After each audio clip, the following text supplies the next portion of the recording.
Good morning, everybody, and welcome to this in the morning, 15 minutes to hopefully change your life.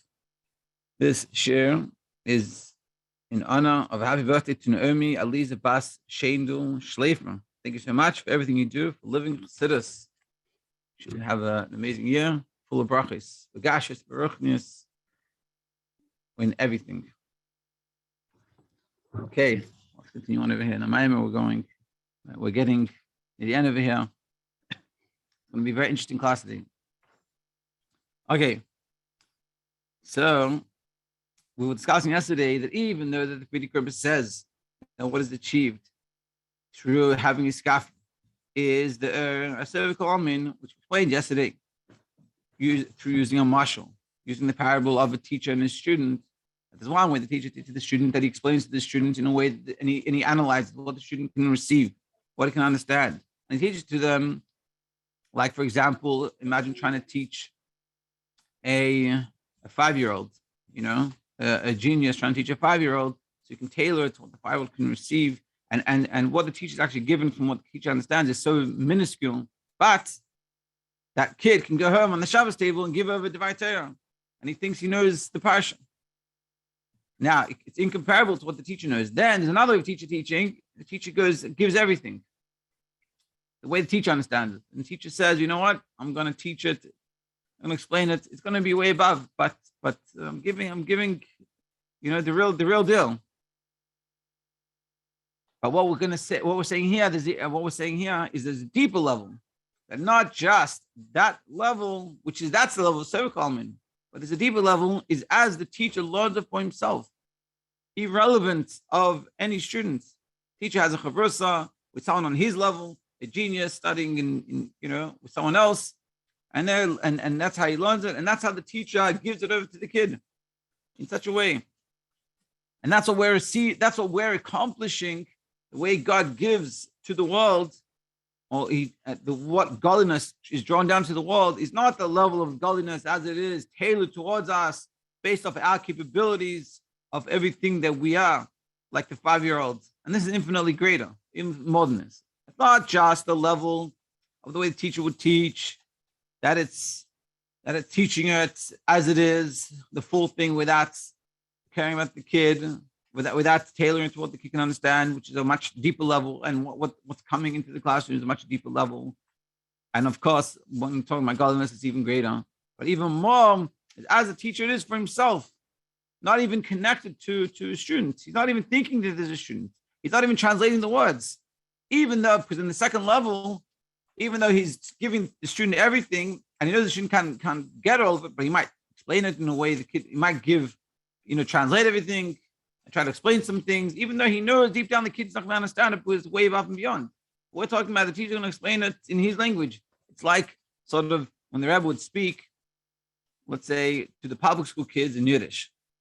He's giving them everything. Of course, it was translated and explained after, but the Rebbe was giving them everything. But over there, the Rebbe is teaching it. That's sort of the second level. That's the cervical. He's teaching it in Yiddish. The kids can really get it, but the whole verse is for the kids, and then you need someone to explain to them. We're just talking about a level that the Rebbe is teaching, giving a mimer chassidus to these public school kids that won't even get anything. But it's it's everything, and that's what we achieve when we have the iskafia, when we have that self-control, and we make sure to do the right.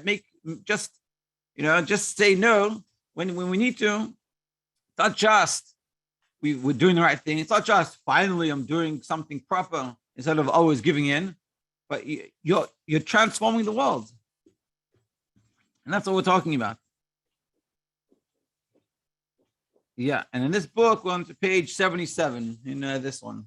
Lessons in, yeah. And that's why the Friedrich Rebbe explains in the Maimer, what is it called the light? The light is histalkus. That he says that because that histalkus literally means withdrawal, removal. But what he's saying is not that it's a light that's removed, but it's light that's totally removed from the reality of the world. Meaning it's not removed like it's taken away, but it's removed, meaning it's way above the world. It's not even in a relationship, just like the teacher learning by himself and giving that over to the students. It's totally removed from the students. And therefore, Tiras tzadikim. That's why also the passing of a tzaddik, which we're discussing, Yud Shvat, the Frierdiker Rebbe, Nika b'shem histalkus. That's why it's called histalkus. And the Rebbe is saying a beautiful idea. He's saying it's not that he leaves the world. It's just he gets to a higher revelation of reality. Histalkus hu G-dly because histalkus is a revelation on a great and very high level. Now, now I'm going to explain from the Alter Rebbe. How coming from the Alter Rebbe explaining this idea. Yesh beis igreis b'geras hakodesh. There's two letters in the Geras hakodesh of the Alter Rebbe shemavarim in histalkus that explain this concept of histalkus. Or b'geras habeis, and in the second one, inyan histalkus mevar sham explains over there what does it mean histalkus. B'inyan paras chatas, the red heifer, the red carbon that you bring to this person is tamei become tar. Now, it's interesting that when they sacrificed, that was done outside the Beis Hamikdash. The Anyanim, Shanaisim Bifnim, most of the Kabbanis which are shechted inside, which is in the Beis Hamikdash. What's the disadvantage of that? They can't refine the three unclean klippos. And it's a klippa, I can't refine it because it's a klippa. It's not strong enough to be able to go against, in general, when we talk about shlosh kivus tameis, the unclean that we can't, the way we refine them is by staying away from them. But what we're saying is something even deeper. That, when it comes to regular sacrifices, they can't transform the shlosh kivus tameis because they're not high enough. And they're too connected to, they're too in the Beis Hamikdash.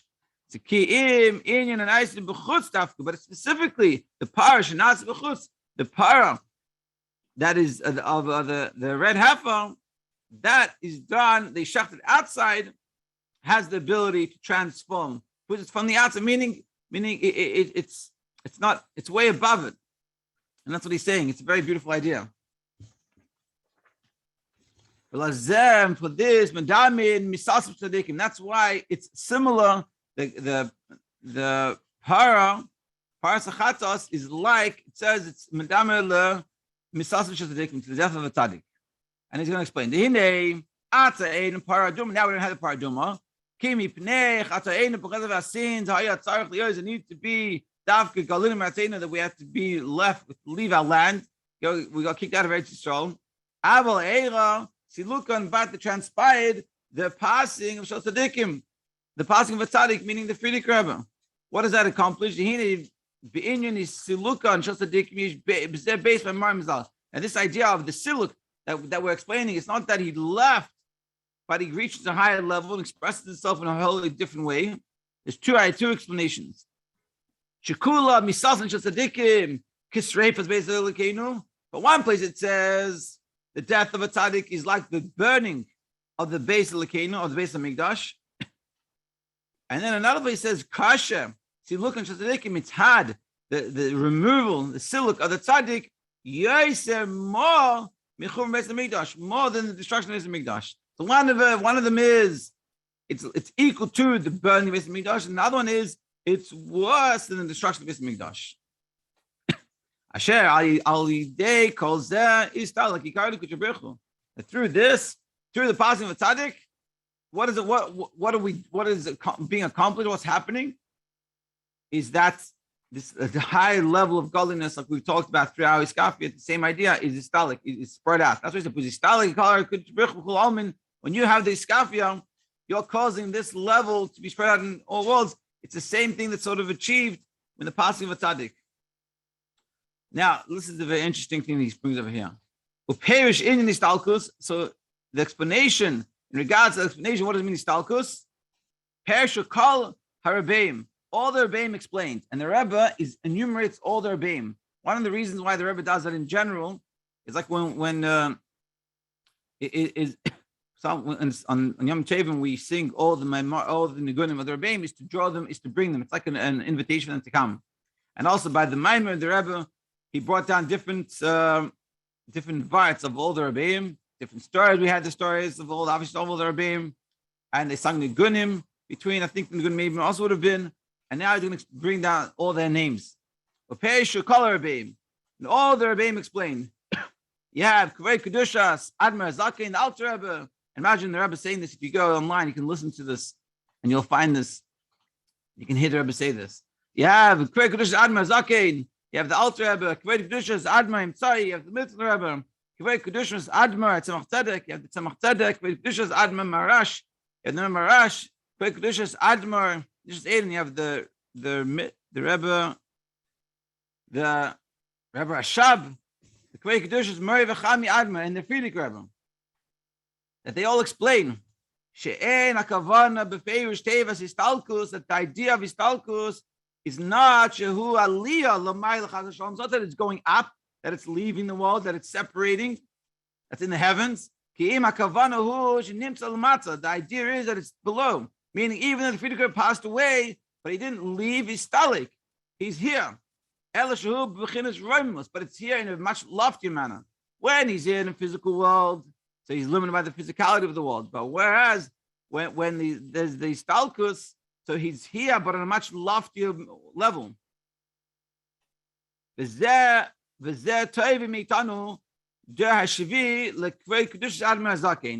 is what is demanded of us, that we have this histalkus, meaning we have this ability, this power that is being invested within us from the histalkus, and that's demanded of all of us. We are the seventh from the Alter Rebbe. Like we explained before, that all seventh are cherished. That we have this specialness, that we have this ability.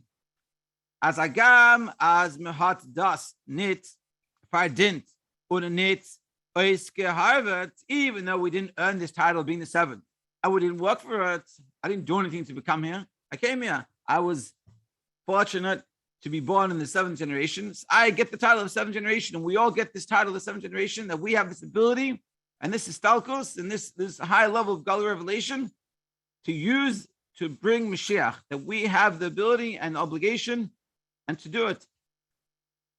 Nevertheless, that even though we didn't earn this and we haven't worked for it, we're still special. Our job, we have to bring down the Shechina down below. The nefesh v'hamis, to transform the shtus, the folly of the nefesh v'hamis, asher yada in enosh, b'nafshei, that everyone knows themselves as their hatas. We all have this. We all have the shtus of the nefesh v'hamis, und dem kach with nefesh v'hamis, and we have a kach nefesh v'hamis, that we have these desires and these things we want that are totally irrelevant to the purpose of creation, the purpose of us being created. But their heart das, which everyone has, when Efshar Amal, it could even be Menach Nidrik, even lower. Not just the Karnash Hamis, but even a kach for things that are us doing. We want to do things that are wrong, and it's not good. That it takes us away from godliness. It could be us against the lacha. And what we have to do is to take that, to take it, to transform it to a shtus of kedusha. And that's what we have to do. And that's our specialness that we have, and we're going to do it. So, there's so much to be foreign about, but a few little ideas is essentially you say to yourself, when we do something wrong, so what do we think to ourselves? Oh, it's a big problem. But we're saying that's the whole purpose. The whole purpose if you have these desires, these wrong things, is to have these challenges. Because the whole purpose of Derech Shvi is to take these challenges and to transform it and work on it. And every time you do it, and every time you win that battle, that little victory that you have, you draw it down this deeper level. You have this histalkus of the Frierdiker Rebbe, which means this extra added infusion of energy, of G-dly energy to help you. And when you do it, you bring the Ikar Shechina b'tachtenim. You'll bring godliness down, and no other level, no other generation could do. And that's our job. And that's demanded of us. And to take and to recognize, so the first step in this process is recognize nefesh v'hamis, recognize where we are going wrong, where we're listening to nefesh v'hamis, where we're doing things that are not helpful for us and getting us anywhere we want, and really understand it. That's the first step. We have to know ourselves well. We have to know, is this the right thing to be doing? Should I be doing this now? Should I be watching this now? Should I be listening to that? Should I be talking like this? That's the first step. We have to know it. If you know, it says, knowing the issue is half the solution. If you don't know when my nefesh hamis is speaking, then how can I transform nefesh hamis to shtus kedusha?